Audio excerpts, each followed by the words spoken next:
जब तक मैंने भगवत गीता नहीं पढ़ी थी तब तक मुझे नहीं पता चला था कि हम सब आत्माएं हैं। भगवान भगवत गीता में हमें बताते हैं कि यहाँ हम सब प्राणियों को मौका मिला है कि संसार से मुक्त होकर भगवान के पास हमेशा के रह सकें। यह ज्ञान भगवान कृष्ण के द्वारा हम सब प्राणियों के कल्याण के लिए दिया गया है। यह किसी एक धर्म के लिए नहीं बल्कि पूरी मनुष्य जाति के लिए दिया गया है। यह ज्ञान परमात्मा द्वारा संसार के हर आत्माओं के लिए दिया गया है ताकि हर आत्मा उन नियम, कायदा और धर्म का पालन करके मुक्त हो सके। भगवान कृष्ण भगवत गीता में कहते हैं कि मैं ही इन सब की शुरुआत हूँ। मैं इस सृष्टि से पहले भी था और इस सृष्टि के अंत हो जाने के बाद भी रहूँगा। सब मुझ में हैं और सब में मैं हूँ। जो भी तुम सुन सकते हो, देख सकते हो, छू सकते हो और चख सकते हो, वो सब मैं हूँ। ये नदियाँ, पहाड़, सूरज, ग्रहण, चाँद, सितारे, ये सब मैंने बनाए हैं। और भगवान कहते हैं मैंने ही इस संसार में शैतान, इंसान, देवता और राक्षस बनाए हैं। मैं सर्वव्यापी हूँ, सब मैं ही हूँ। मैं ही ब्रह्मा बनकर इस सृष्टि का निर्माण करता हूँ और मैं ही शिव बन के इस सृष्टि का अंत कर देता हूँ ताकि सब आत्मा मैं दोबारा से इस सृष्टि का सृजन करता हूँ ताकि सब आत्माओं को इस जन्म मृत्यु से कष्ट से मुक्ति मिल सके, ताकि वह मुझ परमात्मा तक पहुँच सकें। भगवत गीता कहती है इस प्रकृति का निर्माण हवा, पानी, पृथ्वी, आकाश और अग्नि, इन 5 तत्वों से मिलकर बना है। लेकिन परमात्मा इन सब तत्वों से अलग है जिनको हम सब नहीं समझ सकते।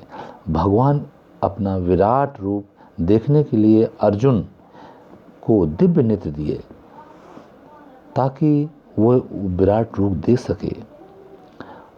आग, भगवान कहते हैं इस आत्मा को ना आग जला सकती है, ना पानी बहा सकता है, ना कोई शस्त्र काट सकता है। परमात्मा भगवत गीता में कहते हैं कि आत्मा को मुझ परमात्मा तक पहुंचने के लिए इन आसान नियम धर्मों का पालन करना होगा। अगर भगवत गीता में बताए उन नियम और कायदों का हम पालन नहीं करते तो इन 84 लाख योनियों में हम जन्म मृत्यु के चक्कर में पड़े रहेंगे।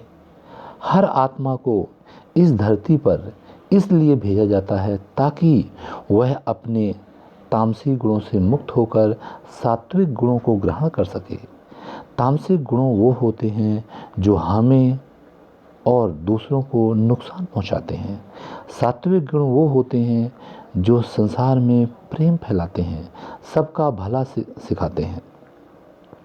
भगवत गीता हमें सिखाती है कि अपने आप को इच्छाओं से मुक्त होकर अगर हम होते हैं तो हम हमेशा के लिए इस जन्म मृत्यु से चक्कर से छूट जाएंगे और इस संसार में हमें दोबारा नहीं आना होगा। भगवत गीता हमें सिखाती है कि हमें हमारी जो जन्म मृत्यु का कारण है वही हमारी इच्छाएं हैं। जब हम अंतिम समय में जो भी इच्छा रखते हैं उसी के हिसाब से हमें जन्म मिलता है और अगर हम इच्छा मुक्त हो जाते हैं तो हम मुक्त हो जाते, इस संसार से मुक्त हो जाते हैं। और भगवत गीता हमें सिखाती है कि ये जो हमारी आत्मा है, हमारे जो भी कर्म अच्छे बुरे होते हैं उसी के हिसाब से अगर हमारे बुरे कर्म होते हैं तो हमें कुछ समय तक नरक में रहना पड़ता है और हमारे अगर अच्छे कर्म होते हैं तो कुछ समय के लिए आत्मा स्वर्ग में रहकर जैसे ही वो पुण्य खत्म होते हैं दोबारा इस जन्म मृत्यु के चक्कर में आना होता है। उसके लिए आत्मा विवश है।